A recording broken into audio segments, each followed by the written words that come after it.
शुरू करती हूँ विदाउट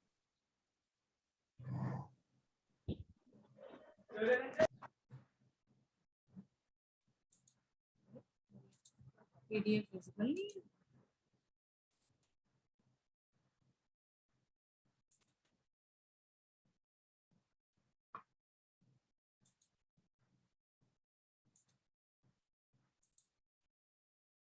आई होप मैंने यहां तक आपको बता दिया था कि पार्टीशन फंक्शन जो होता है, वाइब्रेशनल पार्टीशन फंक्शन QV या FV, वो किसके बराबर है? e raised to the power minus h nu over 2kt divided by 1 minus e raised to the power minus h nu by kt। ठीक है, so let it be equation number 6। अब अगर theta vibrational, अगर ये characteristic vibrational temperature है of oscillator, तो हम इसको ऐसे लिख सकते हैं, theta vibrational is equals to h nu by k। ठीक है ना, किसके बराबर होगा? h nu by k। So let it be 7th equation. Now put the value of h nu by k यानी कि थीटा वाइब्रेशन इन इक्वेशन 6। ठीक है भाई, राइट। सो ये हमारे पास आ जाएगा Q वाइब्रेशनल या F वाइब्रेशनल यानी vibrational partition function is equal to e raise to the power minus theta vibration divided by 2t, capital T। T क्या है यहाँ पे? एब्सोल्यूट टेम्परेचर या temperature in kelvin, right. So 1 minus e raise to the power theta vibration divided by t। ठीक है भाई, so ये हमारे पास वाइब्रेशनल पार्टीशन फंक्शन आ गया, चाहे QV कह लो चाहे FV कह लो। Let it be equation number 8। ठीक है, now simple harmonic oscillator can not have total energy of 0। जो सिंपल हार्मोनिक ऑसिलेटर होता है, राइट, उसकी टोटल एनर्जी कभी भी 0 नहीं हो सकती, because according to Heisenberg's uncertainty principle, it would mean both position and momentum of oscillator can be accurately determined।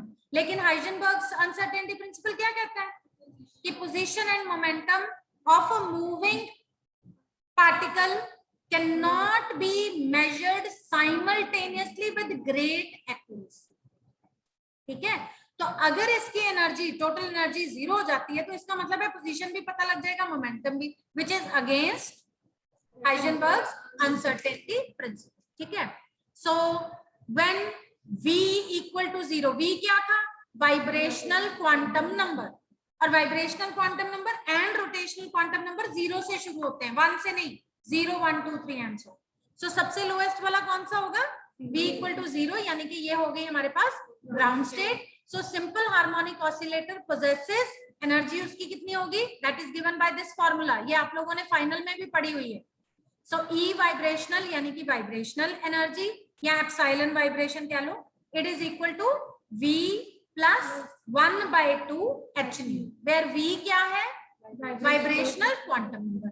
तो अगर वाइब्रेशनल क्वांटम नंबर 0 है, तो भी देख लो इसकी एनर्जी 0 नहीं आई, it is equal to h nu by t, sorry 2, right? So this is called 0 point energy and it is a very important question, 1 mark question।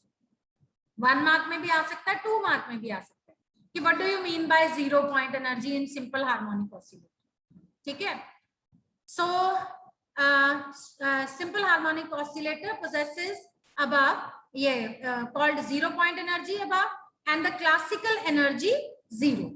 ठीक है, sometimes it is easy to measure the energies of various quantum states from ground state rather than from classical energy 0। ठीक है, तो इसको हम calculate कर सकते हैं, वेरियस क्वांटम स्टेट्स को भी, की एनर्जी भी हम मेजर कर सकते हैं। ठीक है, hence equation 1 for simple harmonic oscillator can be modified as epsilon v is equal to v h nu।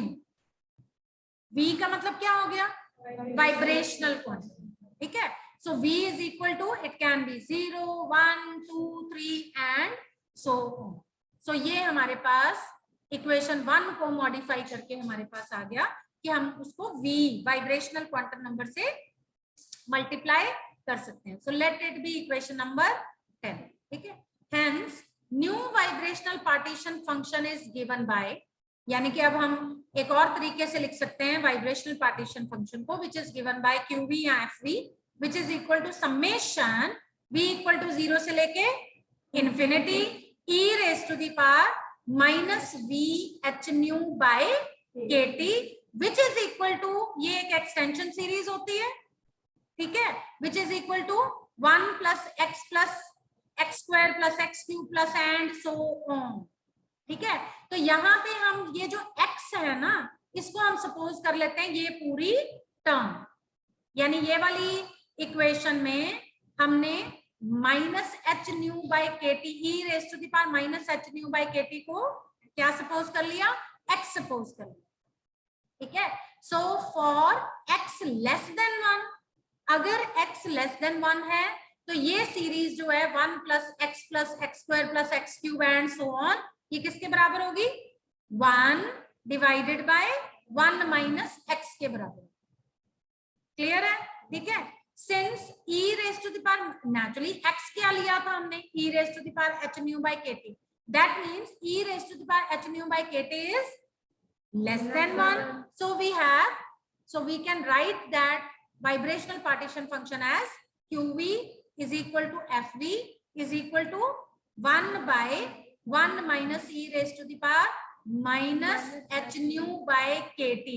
ऊपर वाला जो फैक्टर था ना वो किसके बराबर हो गया, 1 के बराबर हो गया, ठीक है, which is equal to 1 by 1 minus, और h न्यू बाय k को हम क्या लिख सकते हैं, theta v, so 1 minus e raise to the power minus theta v divided by t, ठीक है। Let it be equation number 12, is it okay, ठीक है। नाउ केसेस, यानी कि अगर टेम्परेचर लो हो या क्या अगर बहुत ज्यादा हो तो फिर वाइब्रेशनल पार्टीशन फंक्शन के ऊपर क्या होगा। So case 1, if T is very low, अगर टेम्परेचर बहुत कम है फिर क्या होगा, ये वाला जो फैक्टर है theta v by t, it will be very very higher than 1, greater than, ठीक है। Then e raise to the power minus theta by t is negligible, फिर ये वाला जो फैक्टर है ना इसको हम निग्लेक्ट कर सकते हैं as compared with unity. Unity क्या होता है, 1, ठीक है, इन इक्वेशन नंबर 8। इसका मतलब है ये हमारे पास हो गया Q vibrational is equal to F vibrational is equal to e raise to the power minus theta v by 2t। तो ये भी एक एक्सप्रेशन हो गया हमारे पास फर्स्ट केस के लिए। कब आएगा ये एक्सप्रेशन, जब टेम्परेचर बहुत low. Let it be equation number 13, right. Next, if temperature is very high, अगर टेम्परेचर बहुत ज्यादा हाई है फिर क्या होगा, फिर ये थीटा v बाय t जो है it will be very very less than 1, ये यूनिटी से बहुत ज्यादा कम होगा। Then exponent in denominator can be expanded as a series, फिर जो डिनोमिनेटर में एक्सपोनेंट है उसको हम सीरीज में एक्सपेंड कर सकते हैं, right. So e raise to the power minus theta v by t को हम कैसे लिखेंगे, इस सीरीज में लिखेंगे, 1 जो वही वाली series 1 plus x square plus x cube. यहाँ पे माइनस क्यों आया, क्योंकि यहाँ पे माइनस है, e raise to the power के ऊपर माइनस है, ठीक है। तो 1 minus theta v by t plus and so on. Higher वाली पावर्स जो है वो हम निग्लेक्ट कर सकते हैं क्योंकि वो निग्लिजिबल हो जाएंगे, ठीक है। So let it be equation number 14। Hence FV या QV यानी वाइब्रेशनल पार्टीशन फंक्शन या rotation vibrational partition function FV या QV दोनों में से कोई ले लो, it will be equal to T divided by theta V e raise to the power minus theta V by 2t, ठीक है, क्लियर हो गया। Let it be equation number 15, right, ठीक है। चलिए, सो यहां से अब आपके पास तीनों पार्टीशन फंक्शंस आ गए। QT क्या है, कौन बताएगा, ट्रांसलेशनल पार्टीशन फंक्शन, ठीक है। उसका फॉर्मूला ये होता है, किया था ना हमने ये पहले, that is 2 pi m kt raise to the power 3/2 divided by h square into v, ठीक है, v क्या है, वॉल्यूम, राइट, और इसकी रेंज कितनी होगी, 10 रेज टू द पावर 24 से लेके 10 raise to the power 25 times volume. Then rotational partition function QR, it is given by this formula 8 pi square I KT over h square, और इसकी range होगी 10 से लेके 10 raised by 2 times volume. Then Q vibrational यानी कि vibrational partition function, इसका formula क्या होगा, 1 divided by 1 minus e raised to the power minus h nu by kt, और इसकी रेंज होगी 1 से लेके 10.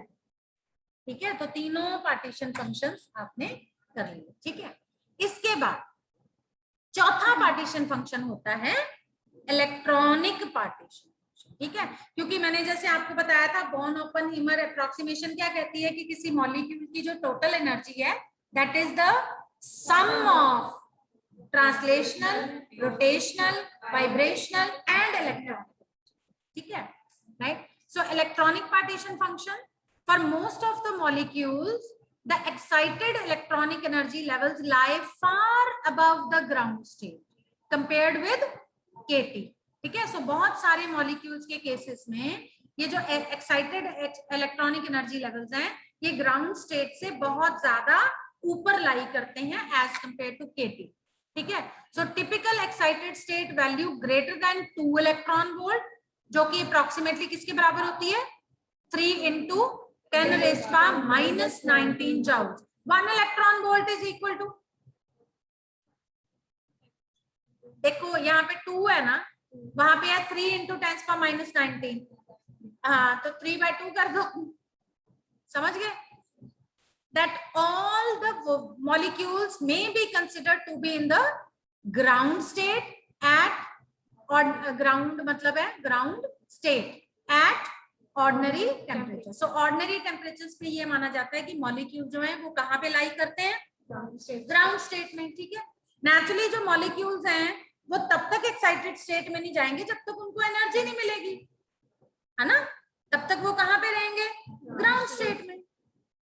क्लियर है. ठीक है, so thus contributions to electronic partition function from excited electronic states may be neglected. इसलिए जो इलेक्ट्रॉनिक पार्टीशन फंक्शन की कंट्रीब्यूशन है एक्साइटेड इलेक्ट्रॉनिक स्टेट से उसको हम निग्लेक्ट कर सकते हैं.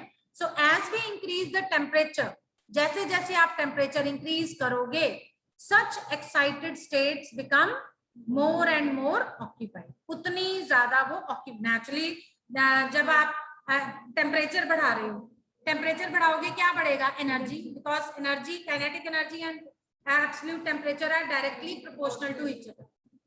ठीक है, टेम्परेचर बढ़ाओगे एनर्जी बढ़ेगी, एनर्जी बढ़ेगी तो नेचुरली जो मॉलिक्यूल्स हैं वो ग्राउंड स्टेट से एक्साइटेड स्टेट्स में जाएंगे.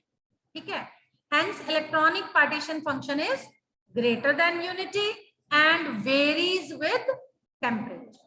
ठीक है, सो इलेक्ट्रॉनिक पार्टीशन फंक्शन का फॉर्मूला तो सबका एक जैसा है, बस आपने टी आर वी चेंज करते जाना है. So electronic partition function is equal to summation GE क्या था, degeneracy of electronic levels, e raised to the power epsilon e over kt. ठीक है, तो इसको हम इस फॉर्म में एक्सपेंडेड समेशन है ना, तो इसको हम समेशन को खोल के लिख सकते हैं, यानी कि G0 E0 plus G1 e raised to the power epsilon 1 by kt plus G2 e raised to the power minus epsilon 2 by kt and so on for different electronic levels. ठीक है, तो जो इलेक्ट्रॉनिक पार्टीशन फंक्शन होता है that will be equal to G0. ठीक है, हाँ, ground state, since second third terms are negligible. ठीक है, इलेक्ट्रॉनिक के केस में जो सेकेंड और थर्ड टर्म्स हैं it can B neglected. So thus electronic partition function is simply the degeneracy G0 of ground electronic state. समझ आ गई, यानी कि ग्राउंड इलेक्ट्रॉनिक स्टेट में जो उसकी डीजेनरेसी है उसके बराबर होगा इलेक्ट्रॉनिक पार्टीशन फंक्शन. ठीक है, so according to Russell Saunders coupling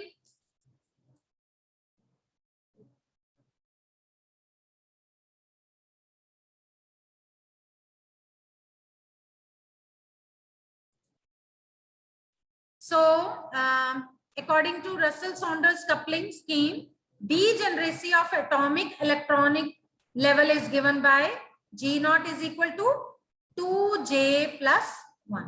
ठीक है, J क्या है? Total angular momentum quantum. ठीक है, तो अगर आपको J की वैल्यू पता है, J की वैल्यू उसमें पुट करिए, आपके पास डीजेनरेसी आ जाएगी। So G naught is equal to 2J plus 1। ठीक है, टेनिस टर्म सिंबल, ये आप लोगों ने फाइनल में पढ़ा था। टर्म सिंबल पिछले साल किया था ना, टर्म सिंबल, राइट? तो टर्म सिंबल कैसे हम डिनोट करते हैं? 2s plus 1. What is 2s plus 1? This is called multiplicity. A is equal to 2s plus 1. Multiplicity क्या होगी? सिंगलेट होगी, डबलेट होगी, ट्रिपलेट होगी।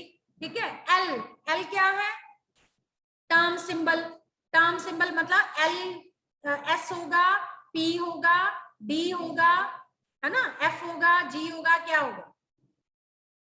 Right, term symbol, right. और J क्या है?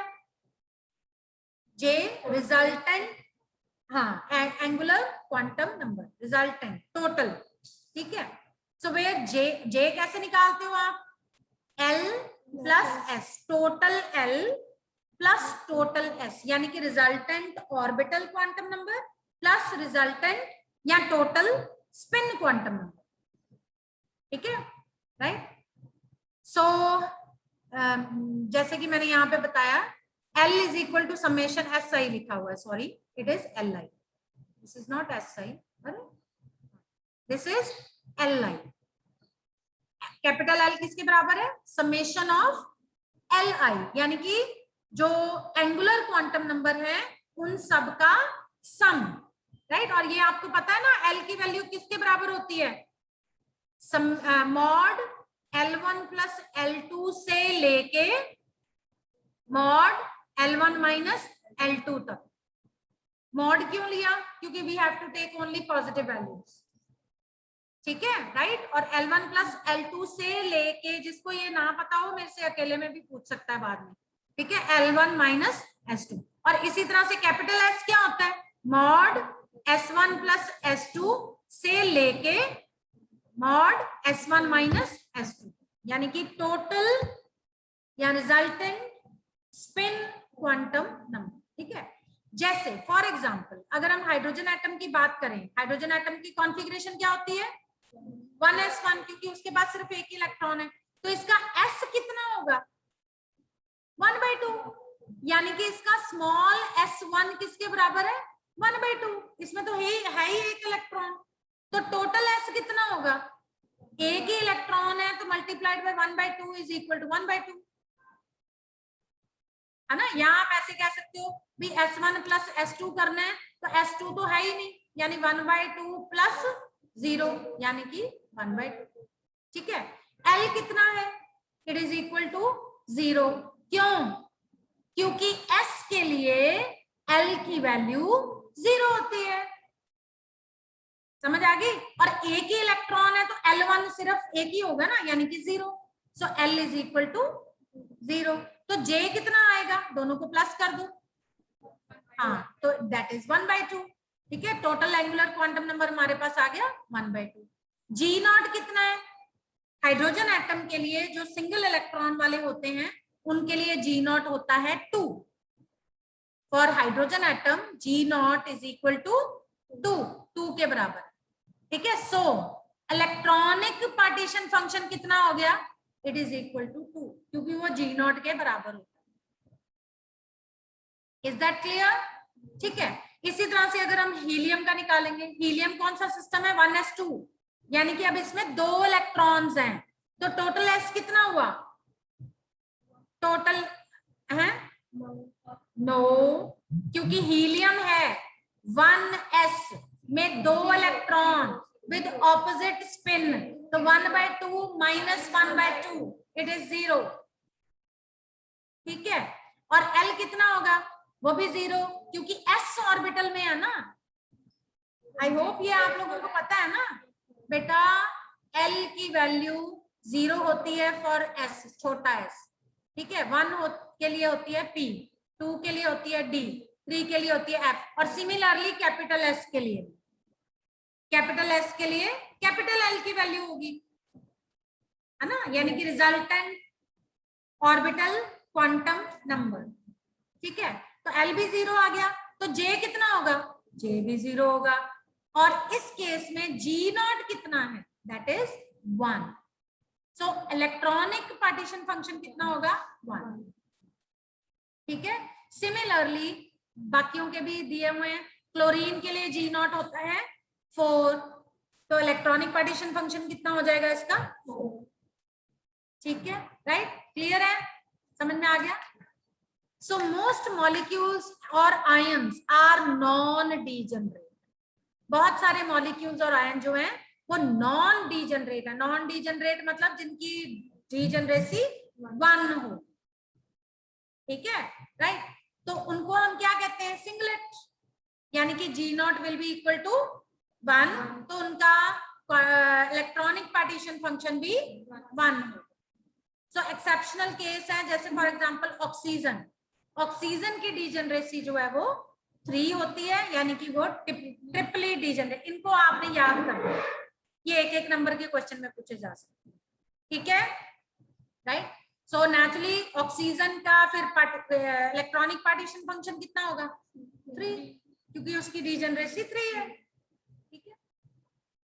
सो इसी तरह से फॉर एग्जांपल NO, NO क्या होता है, नाइट्रिक ऑक्साइड, सॉरी, हाँ नाइट्रिक ऑक्साइड, ठीक है। सो G0 कितना होगा इस केस में, 2 है, तो इसका इलेक्ट्रॉनिक पार्टीशन फंक्शन 2 होगा। For chlorine and nitric oxide and oxygen, difference between ground state energy level and first excited state is small, hence contribution of excited state should be considered while calculating electronic partition। यानी कि इनके बीच में, ground state के बीच में और excited state के बीच में बहुत कम डिफरेंस है, तो नेचुरली जो मॉलिक्यूल्स हैं वो ग्राउंड स्टेट से एक्साइटेड स्टेट में जंप करके जा सकते हैं, क्योंकि एनर्जी डिफरेंस कम है ना, थोड़ी सी एनर्जी मिलेगी तो वो एक्साइटेड स्टेट में जा सकते हैं। तो इसलिए हम एक्साइटेड स्टेट को की कंट्रीब्यूशन को भी कंसीडर करेंगे जब भी हमने इलेक्ट्रॉनिक पार्टीशन फंक्शन को कैलकुलेट करना, ठीक है। सो ये था सारा कुछ फॉर पार्टीशन फंक्शन। पहले आप लोगों ने पढ़ा पार्टीशन फंक्शन क्या होता है, उसके बाद आप लोगों ने 4 टाइप के पार्टीशन फंक्शन पढ़े, ट्रांसलेशनल, रोटेशनल, वाइब्रेशनल एंड, ठीक है। अब हम करेंगे thermodynamic properties in terms of partition function, ठीक है। हाँ जी, थर्मोडायनेमिक प्रॉपर्टीज कौन सी होती हैं,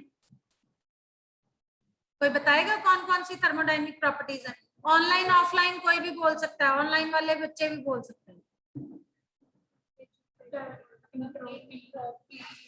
सामने लिखी, एक तो सामने दिख रही, internal energy, entropy, enthalpy, Gibbs free energy, work function etcetera, ठीक है, इनको कहते हैं thermodynamic properties, right.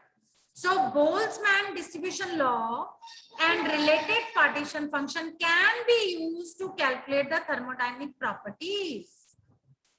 Boltzmann distribution law को और पार्टीशन फंक्शन को हम यूज कर सकते हैं थर्मोडायनेमिक प्रॉपर्टीज को कैलकुलेट करने के लिए, जैसे कि U क्या है, इंटरनल एनर्जी। कई बुक्स में बेटा इंटरनल एनर्जी के लिए सिंबल U लिया होता है, कई बुक्स में कैपिटल E लिया होता है, सो ठीक है, आप देख लेना जहां जौन सा सिंबल लिया। H क्या है, एंथैल्पी, S क्या है, एंट्रोपी, G क्या है, गिब्स फ्री एनर्जी, ठीक है, ऑफ मैटर। तो किसी भी मैटर की ये जो थर्मोडायनेमिक प्रॉपर्टीज है we can calculate by using Boltzmann distribution law and partition function, ठीक है। Thus partition functions are of great importance in statistical thermodynamics, ठीक है। तो एक एक करके अब हम ये थर्मोडायनेमिक प्रॉपर्टीज पढ़ेंगे। पहली है इंटरनल एनर्जी, ठीक है। सो internal energy of system consisting of n independent particles, n मतलब नंबर ऑफ पार्टिकल्स, ठीक है। सपोज जो इंटरनल एनर्जी है किसी सिस्टम की, वो बनी हुई है n इंडिपेंडेंट पार्टिकल्स की, is equal to the sum of energies of individual particles, क्योंकि कैपिटल एन हम लेते हैं टोटल, ठीक है, तो एन इंडिविजुअल पार्टिकल्स की सम होगा, right. So it can be written as U is equal to summation Ni epsilon, ठीक है, राइट, यानी कि ये सारे पार्टिकल्स की एनर्जीज का सम। Ni एप्सिलॉन I का क्या मतलब हो गया? For example N1 particles having E1 energy, N2 particles having E2 energy, N3 particles having E3 energy and so on. तो आप उनको मल्टीप्लाई करते हो ना, सपोज 10 पार्टिकल्स की एनर्जी 10 किलो जूल है, 15 पार्टिकल्स की एनर्जी 20 किलो जूल्स है, तो कैसे निकालोगे? 10 इंटू वो number of particles, I mean number of particles into amount of energy. So naturally जब आप समेशन को हटाओगे तो समेशन ऑफ Ni यानी कि नंबर ऑफ पार्टिकल्स का sum, that is equal to capital N। समझ में आ गया? कैपिटल N क्या है? N1 plus N2 plus N3 plus and so on, जितने भी नंबर ऑफ पार्टिकल्स हैं उस सिस्टम में। और ये हमारे पास एप्सिलॉन E आ गया हमारे पास एवरेज एनर्जी, वो सारे पार्टिकल्स की एनर्जी। क्लियर है? ठीक है। सो U, ये मैंने यहाँ पे लिखा भी हुआ है, so U is equal to N0 epsilon naught plus N1 epsilon 1 plus N2 epsilon 2 and so, ठीक है। सो E या U is equal to summation epsilon I over, अब हमने यहाँ पे क्या पुट कर दिया? ये क्या था? ये क्या था? ये था distribution law, Boltzmann distribution law, ठीक है। सो यहाँ पे हमने n की जगह, इस n की जगह पे, या यहाँ पे कह लो, ठीक है, यहाँ पे एप्सिलॉन सॉरी समेशन Ni की जगह पे हमने फॉर्मूला पुट कर दिया डिस्ट्रीब्यूशन लॉ का, दैट इज n यानी number of particles divided by f। What is f? f is partition function, चाहे कोई भी सिंपल पार्टीशन फंक्शन हमने लिया है, e raised to the power minus epsilon I over kT। So let it be equation number 2, ठीक है। तो अब इसको हम थोड़ा रीराइट करके लिखेंगे। So internal energy is equal to n divided by f, क्योंकि n भी कांस्टेंट है, पार्टीशन फंक्शन f भी कांस्टेंट है, वो समेशन से बाहर आ गया, summation epsilon I e raised to the power minus epsilon I over kT। So let it be equation number 3, ठीक है भाई, राइट। नाउ ये जो एवरेज एनर्जी है ये किसके बराबर होती है? एवरेज एनर्जी एप्सिलॉन बार, ठीक है, ये किसके बराबर थी? यहाँ पे देखो ये फॉर्मूला, राइट। सो ये हो गया हमारे पास summation Ni epsilon I divided by summation Ni। ये वाले फॉर्मूला को थोड़ा रीराइट करके लिख दिया, ठीक है। तो ये आ गया हमारे पास एवरेज एनर्जी किसके बराबर होगी? Summation Ni epsilon I divided by I क्या है? लेवल, है ना, for first level, second level, third level, fourth level, fifth level, 50 level, 100 level, ठीक है, is equal to divided by summation Ni यानी कि total number of particles of a system. So it will be equal to summation epsilon I, इसकी जगह पे अब हम ये पुट कर सकते हैं, क्यों भाई? ठीक है। सो ये हमारे पास आ गया summation epsilon I e raise to the power minus beta epsilon I divided by summation e raise to the power minus beta epsilon I। ये टर्म्स आपने की है ना पहले, ठीक है। So it will be equal to summation epsilon I e raise to the power minus beta epsilon I over Q, क्योंकि ये चीज किसके, Q या F, कहीं मैं Q लिख रही हूँ, कहीं मैं F लिख रही हूँ, मतलब वो पार्टीशन फंक्शन ही है, ठीक है। पार्टीशन फंक्शन किसके बराबर होता है? इस टर्म के बराबर होता है ना, क्यों भाई? ठीक है, आपको आ रहा है समझ? क्या नाम है आपका? हाँ आ रहा है ना, ओके। सो ये पार्टीशन फंक्शन के बराबर है, तो वो हमने पार्टीशन फंक्शन पुट कर, ठीक है। So let it be equation number 2, ठीक है। अब ये जो टर्म है इसको हम इस फॉर्म में लिख रहे हैं, ठीक है, डिफरेंशियल की फॉर्म में। So curly Q by curly beta at constant v, curly Q by curly beta at constant v, ये किसके बराबर होगा? कर्ली यानी differentiation of summation e raise to the power minus beta epsilon i, यानी कि ये जो था ना, ये पार्टीशन फंक्शन किसके बराबर होता है? Summation e raise to the power minus beta epsilon i था ना, इसका हम डिफरेंशियल कर रहे हैं, curly Q by curly beta. समझ आया? ठीक है, तो ये हमारे पास आ गया curly summation e raise to power minus beta epsilon i over curly beta. ठीक है बेटा? ठीक है, तो जब हम इसका डिफरेंशियल करेंगे ये हमारे किसके बराबर आ गया? इसके। So minus summation epsilon i e raise to the power minus beta epsilon. ये पता है आपको, है ना? जब हम डिफरेंशियल करते हैं e raise to the power x, उसका answer e raise to the power x ही आता है, लेकिन अगर e raise to the power something different है, हाँ, तो फिर उसका भी डिफरेंशियल होता है और वो मल्टीप्लाइड में आएगा, यानी कि इसका answer e raise to power minus beta x ही होगा, लेकिन multiplied by differential of minus beta x, यानी कि minus beta. What my point? यहां समझ आ गया ना बेटा? चलो, right, so let it be equation number 3। ठीक है, hence average energy epsilon bar is equal to 1 by Q curly Q by curly beta at constant v।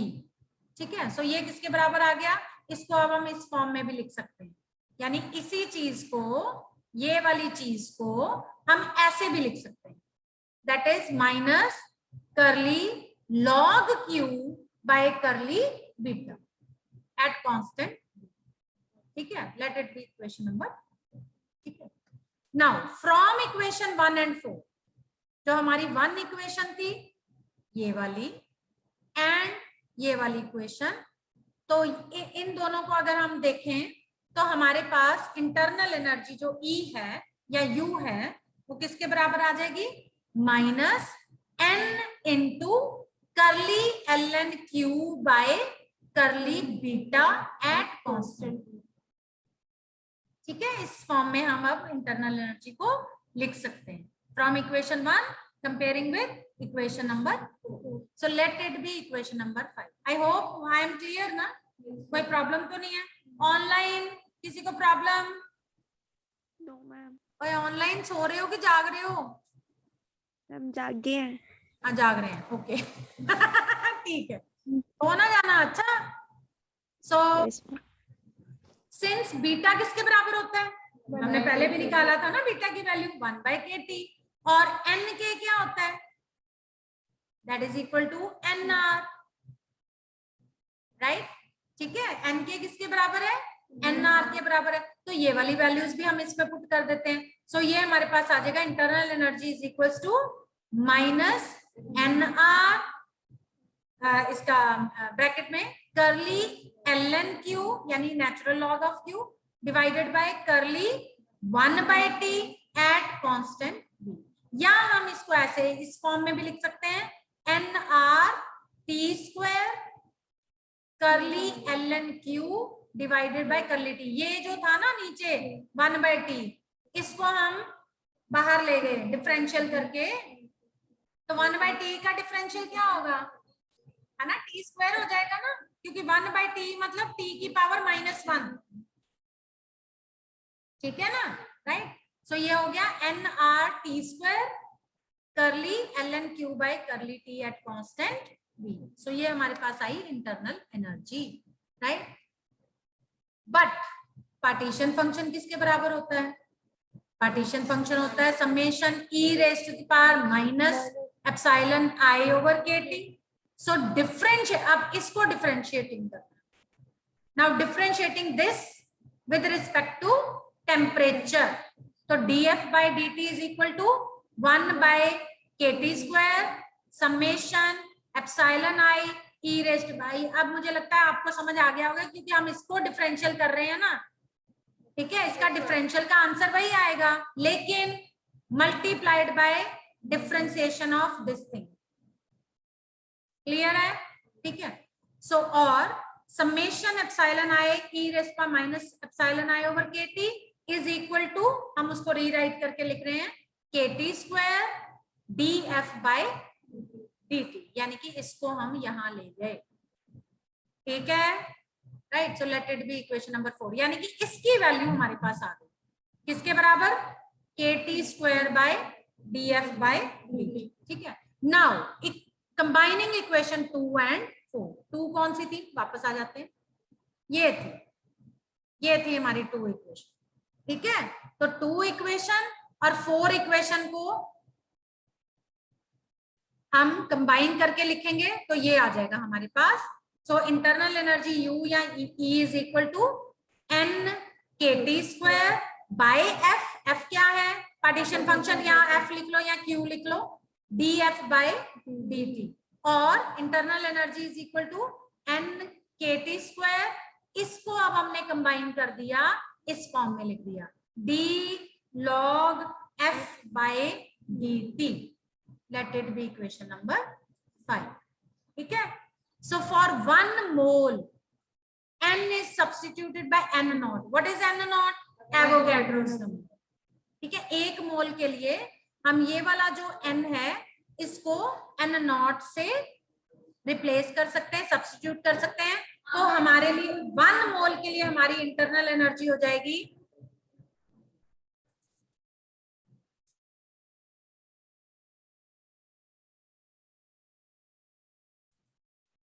So for 1 मोल, ठीक है, हमारा इंटरनल एनर्जी हो जाएगा n not KT square d log F by dt, ठीक है। Let it be equation number 6, ठीक है। और क्योंकि n नॉट इंटू